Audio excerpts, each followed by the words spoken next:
দর্শক মণ্ডলী, আসসালামু আলাইকুম। আশা করি সকলে ভালো আছেন। আলহামদুলিল্লাহ আমরা ভালো আছি। কিন্তু আসলে আমাদের এখানে নারায়ণপুরে যে তাজুল ভাইরাল ভাই, তার বাড়ির উদ্দেশ্যে আমরা রওনা হয়েছি। আসলে ওনার বাড়িটা যাওয়াটা অনেক কষ্টকর। এখানে দুইটি খেওয়াঘাট পার হতে হয়।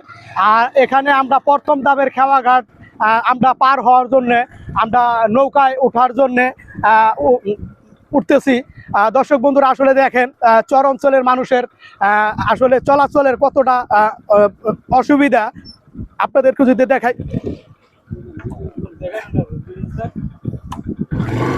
সুপ্রিয় দর্শক বন্ধুরা, আসলে দেখেন এদের জীবনযাত্রার মান কতটা কষ্টকর।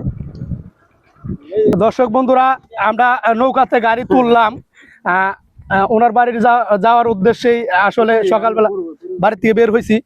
আসলে এই চর অঞ্চলের মানুষের জীবনযাত্রার মান কতটা যে কষ্টকর সেটা আপনারা অনেকে যারা শহরমুখী থাকেন না দেখলে বিশ্বাস করার মতো নয়। এখানে হয়তো একটু দেরি করে আসলে অনেক সময় খাওয়া পাওয়া যায় না, নদী পার হতে অসুবিধা হয়। আবার এখানে হয়তো এখন একটু পানিটা কম দেখতেছেন।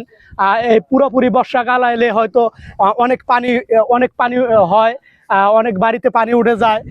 এদের চলাফেরা, তারপরে আবাদ মৌসুম তো এখানে হয়ই না।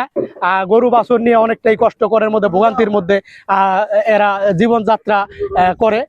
আসলে দর্শক বন্ধুরা, আসলে আমরা যাচ্ছি, আপডেট আপনাদেরকে আরো দেওয়া হবে। সামনে যেরকম পাবো ওরকম আপডেট আপনাদেরকে অবশ্যই দেওয়া হবে। বর্তমানে এই পর্যন্তই। সুস্থ থাকবেন, সুরক্ষিত থাকবেন। আল্লাহ হাফেজ।